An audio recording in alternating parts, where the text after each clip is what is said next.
Hello and welcome to a Channel 781 News special report on the open meeting law and conflicts of interest as to whether or not sitting city councilors can attend candidate forums and candidate information sessions, because that has been a big point of news in the past few weeks. And here to talk about it is just myself, Tom Benavides, and Kristine and McMenimen. Hi, everybody. Glad to be back on the show tonight to talk about the open meeting law and some of the news around it.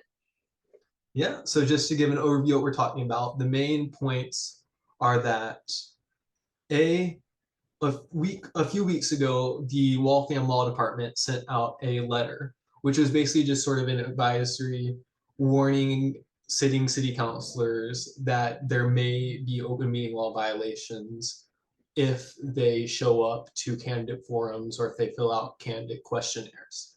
And we will share that and go more into that in depth for the video. And then also a point of discussion is Kathleen McMenimen submitted to the city council a letter basically alleging impropriety against the League of Women Voters and Watch CDC for hosting their candidate forum. And that is why she said she would not attend, and she did not attend the League of Women Voters and Watch CDC candidate forum. But yeah, to start us out, Kristine is going to explain to us what is the open meeting law, because that's sort of like the whole legal basis of all of these discussions currently. Thanks for having me back on the show this week. I wanted to come in and talk about the open meeting law because for maybe newer viewers or viewers who don't remember, I was on the city council in Waltham for 4 years, and I received some trainings and some advice on the open meeting law, and it was something that is on the minds of councilors when we go about our business as members of the council. So after I was elected, I received a training from the Massachusetts Municipal Association, which is an organization that helps out members of elected bodies all across the state of Massachusetts, who provided a little bit of training for the open meeting law. And that's what I'm going to draw on to some extent when I'm speaking tonight. Now, the open meeting law is written by the state legislature and administered by the state's attorney general's office, but binds all public bodies that are acting on behalf of a municipality, which includes the city council, but also other kinds of public bodies. And there are a number of different requirements in the open meeting law, including that a public body needs to advertise a meeting in advance of when it's held, that a public body needs to release the minutes of every meeting within a certain time period after the minutes have been approved. And it also prohibits something called a deliberation or a sequential deliberation among members of the public body. What that means is that city councilors cannot get together in closed groups behind closed doors and make decisions that are going to impact things that might come in front of the body. And you can take a very broad reading or you can take a very narrow reading of what is a deliberation and what constitutes a sequential deliberation. In the training that I received, what was emphasized to us is that it was most important to avoid committing to taking any votes or actions as a member of that body. So if I were to bring a piece of legislation in front of the city council and say, hey, who's going to vote in favor of my zone change? And I talk to one person at one meeting and a second person at another meeting, and I keep going until I've talked to 10 members of the city council and they all tell me we're going to vote yes. That's a violation of the open meeting law, because I have collected enough information to know which way the vote is going to go in advance of the meeting. And the state law kind of considers that that is not fair and it is not transparent, because we're effectively communicating in secret and making a decision as this body without being accountable to the public. However, you can interpret this a little bit more narrowly as well, where city councilors can state their opinion on a general matter, or city councilors can talk about things that are not immediately in front of the council. And city councilors can meet one-on-one as long as you're not doing it up to a certain number of members of the council. For example, I worked on a zoning or an ordinance, a general ordinance when I was on city council, and I had meetings with 2 other city councilors that I really wanted to support it. And that was not a violation of the open meeting law because I only talked to 2 people out of the whole 15-member body. So where that kind of butts back into what's going on in Waltham is that some members of the city council during this election cycle have taken the broadest possible interpretation of the open meeting law.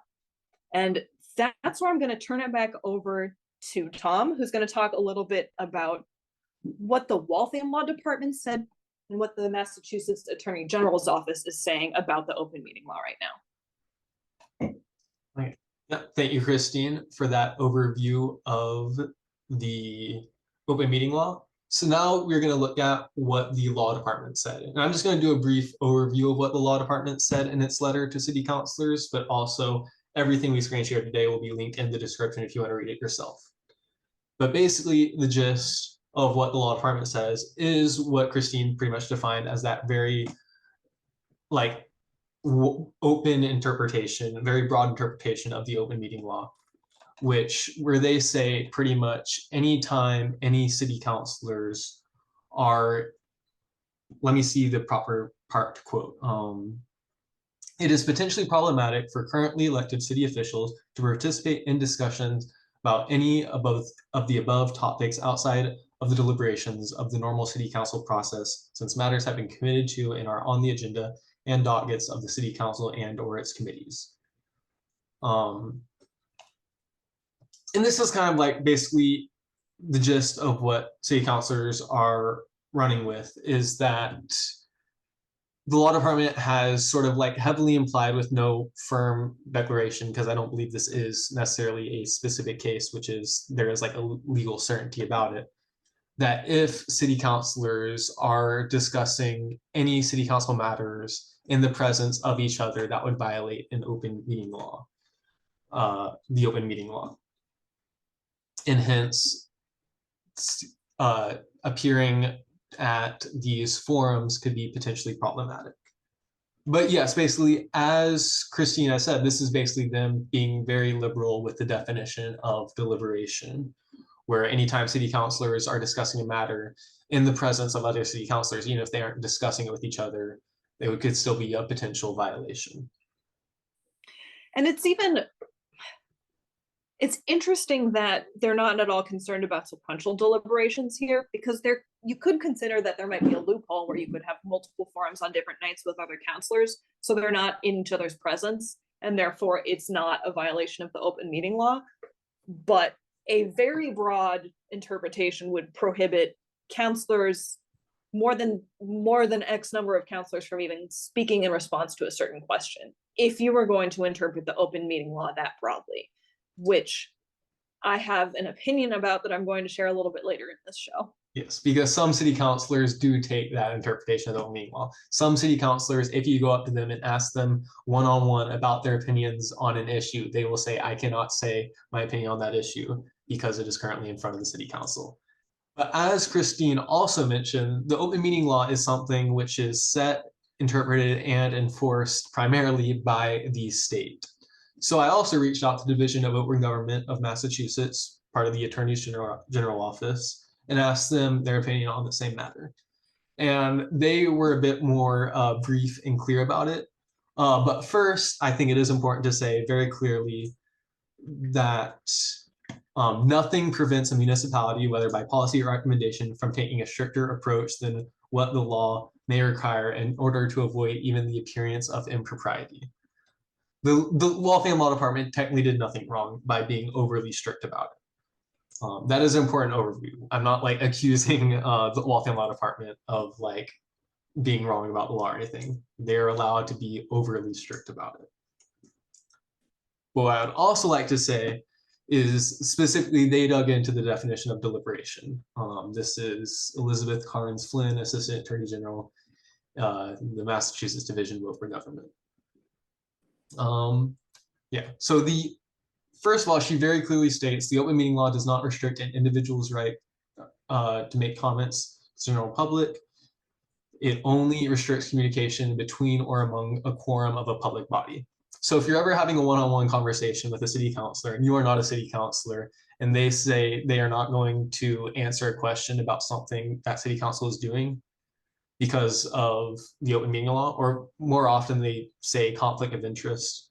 That is not true. They may believe it's true. It may be an earnest mistake. But I think it is important to like maybe start clearing the record, so that way we don't have this issue going to the future where if you are a city council, you are allowed to talk to your constituents about issues you are voting on. It is insane to suggest otherwise, honestly, like the fact that city councilors are not allowed to talk about policy with their constituents. But just to be clear, it is very clear that deliberation cannot happen by a city councilor talking to their constituent. Yes, I think that's a really important point to make, that a constituent is not participating in an open meeting, so it is perfectly fine for a counselor to be responsive to their inquiries. And I also want to read out another sentence from this opinion, or from this advisory from the Division of Open Government, which says, "We have found that statements made by public body members for political purposes that do not concern matters presently or likely to come under consideration by the public body are not communications on public business and therefore do not constitute deliberation." Now, that's kind of an interesting needle to thread in Waltham right now, because there were concerns raised by Councillor McMenimen that there would have been questions at these League of Women Voters forums on matters that were in front of the city council.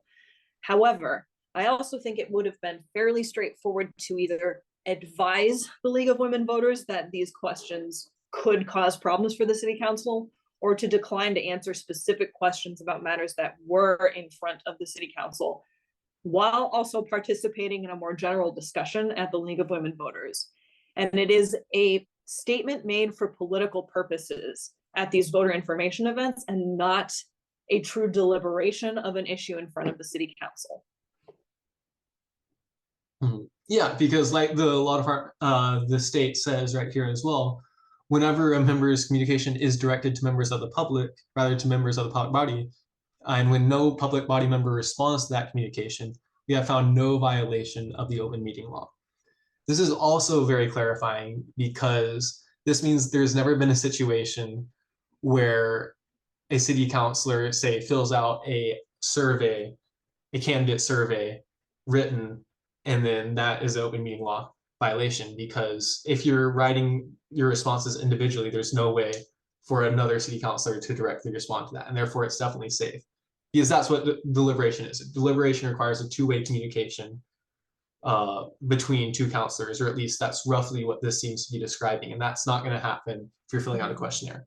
So part of the concerns raised by city councilors were about filling out questionnaires, and that seems to be definitely kosher. What is a bit more iffy is like public forums, but as Kristine said, as long as the responses are directed to the public body and no other city councilor responds, also kosher, also totally fine. So this lays out a fairly clear idea of what is okay and what isn't, rather than a very blanket advisory against any kind of communication to the public, as the law department seemed to be implying in its letter. Right. So then another part of the critique that was made against these candidate forums were about potential conflicts of interest in the organizations that were co-hosting the events.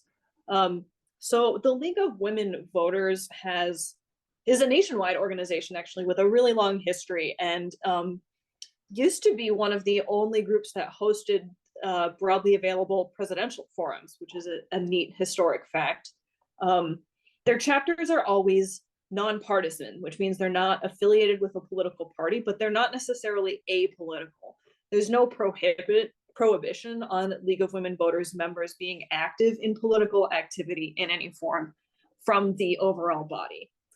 That said, the League of Women Voters in Waltham has also existed for a very long time, and they consistently participate in the municipal election process. They actually did a nice series a few years ago dissecting the city charter and educating the public about the forms of government that we have in Waltham.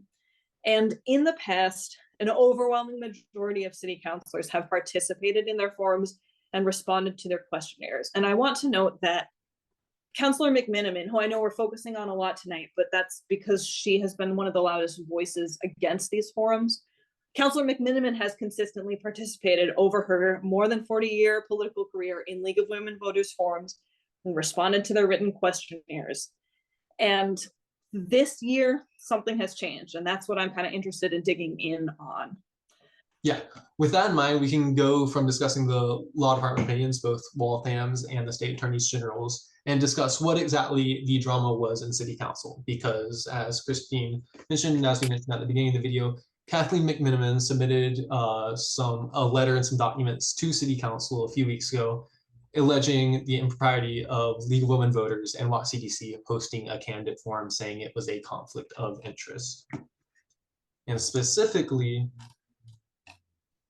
her complaints, we'll link the email in the description, but also her complaints were basically this.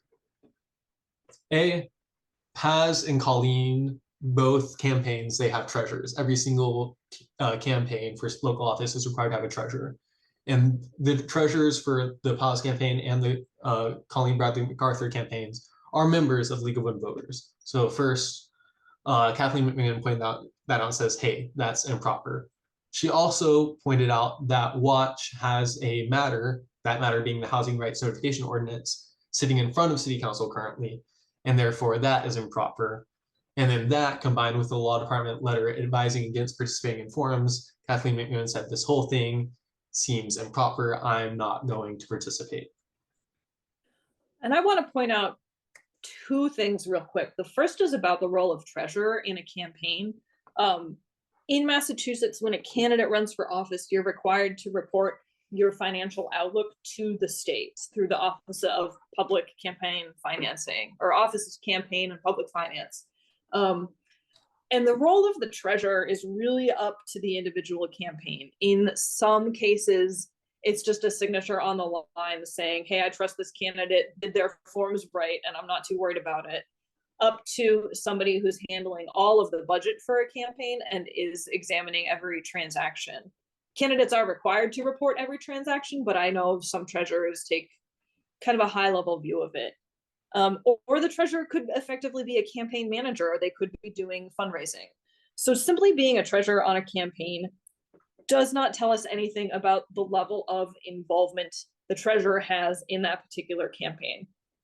However, that said, the treasurers who are bound to the Bradley MacArthur and the Paz campaigns, who are members of the League of Women Voters, are not currently serving on their board, and were not involved in creating the forum or coming up with the questions for it. So instead of having a line dividing the treasurer from the campaign, what we have is a line dividing the treasurer from the forum. And I think that's important. And it seems that the League of Women Voters did act ethically and in a really responsible way, putting these things together.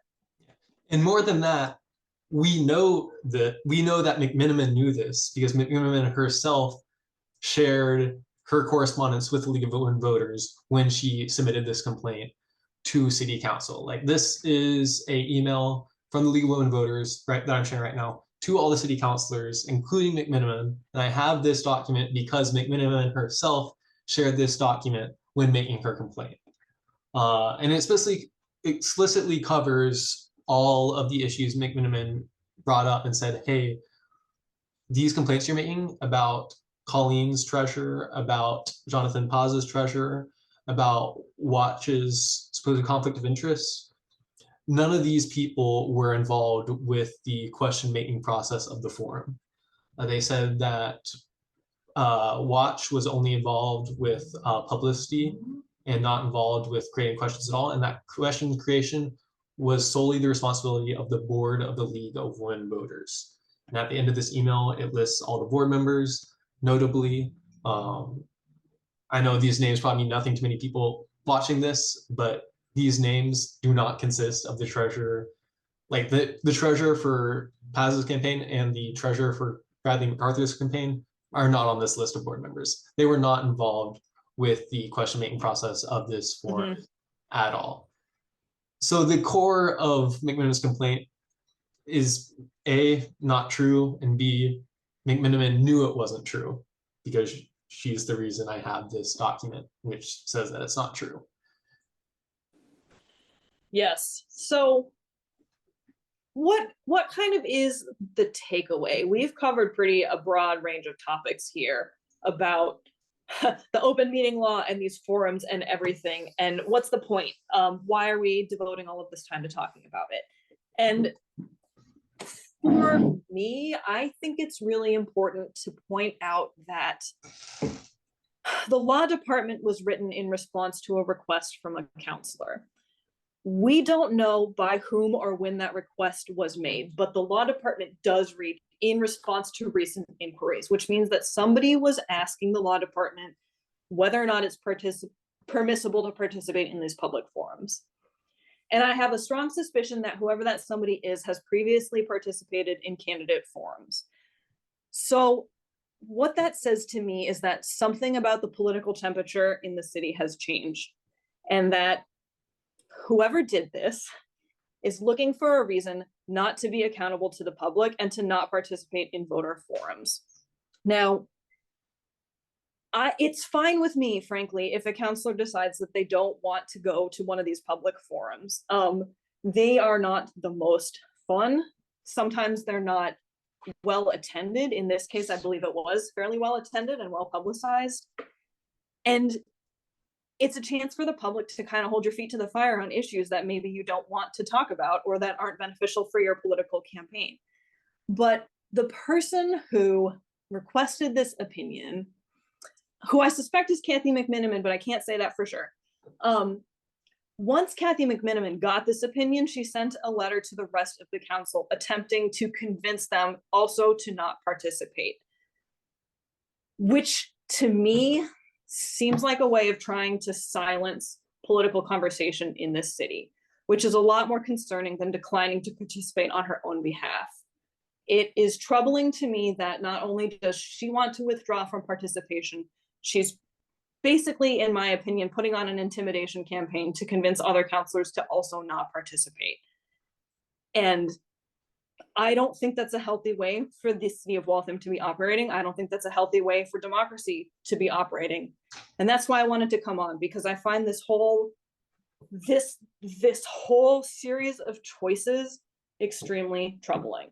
And what is also concerning is that it is in character with some of the political behavior I encountered when I was on the city council, where some councilors can be a good friend and disagree with you politically, and then you keep getting on. And I know people on the council like that I would trust them with my babies if I had babies, because we had that good relationship, even though we consistently voted against each other.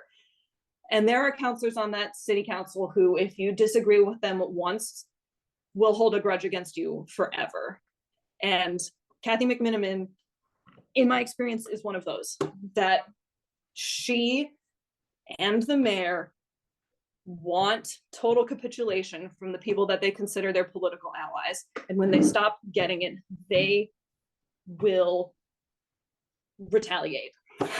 And maybe that looks like not helping you anymore. Maybe that looks like saying mean things and hurting your feelings. Maybe it looks like sending an email trying to make it look like nobody should participate in this candidate forum because they don't want to be held accountable, because they don't want to have to speak on the issues, because they're being challenged for the first time in a serious manner in 20 years of political power in the city of Waltham.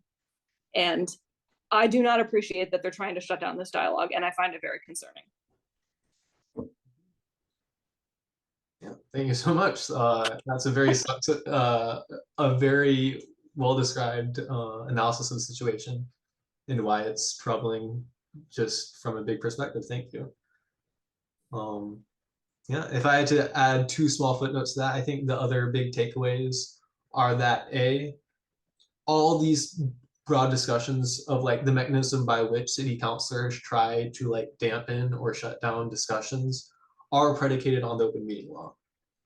So that means important takeaways for people trying to learn from or communicate with their councilors are that if it's just you talking with your councilor, unless something is an executive session and therefore, fully closed off from the public for certain reasons, there is no reason why a city councilor shouldn't be able to talk to you about the issues you care about.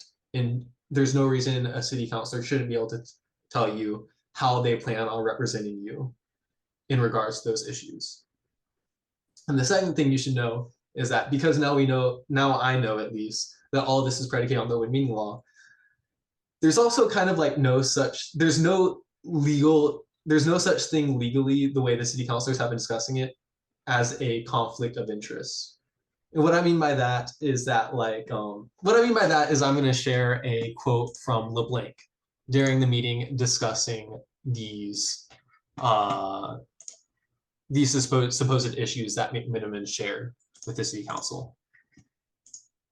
And then one of the forums that the council was speaking of, the partner is Watch, and we have many housing items on our docket also. And does this law opinion, I would imagine, is very similar to where it's got a conflicts of interest, and it has the open meeting law to the law opinion that I received prior. So here LeBlanc is accusing this of being a conflict of interest because there are housing matters being discussed in front of city council, and Watch works in housing, and therefore this is unethical. There is not legally such thing as a conflict of interest in this regard. It doesn't even matter that Watch has specifically the housing rights notification ordinance in front of city council. That is not a barrier. Like, even if Watch CDC was involved with coming up with questions, that could be like, a personal boundary for a city councilor, like subjectively. But the law department, as much as these city councilors are trying to pretend that law department opinion had any say in that sort of matter, the law department opinion doesn't, because it has nothing to do with open meeting law. It's a purely subjective thing. It's not an objective barrier to participation. Like, if city councilors don't want to talk about housing issues in front of Watch CDC, sure, that's their prerogative, but there is no legal barrier to them doing so. The law department hasn't claimed so. The Waltham Law Department hasn't claimed so. The state law department hasn't claimed so. It is purely just city councilors, specifically McMenimen and LeBlanc, trying to surreptitiously lump it together in hope to shut down discussions of housing at the same time. Yeah, I guess councilors have the right not to speak on things if they don't want to be held accountable for the things they say on the campaign trail. But that is not, in my opinion, that's not a healthy way to participate in a democracy. And to try to find legal justifications for something that they don't want to do for political reasons is concerning. Yeah. And with that, I think we can end it there. Anything else to be said? Not from me. Thank you. All right. Yeah, no, thanks so much, Kristine. This is really good. I hope folks learn a lot from this and are able to better engage their city councilors after listening to this. Bye.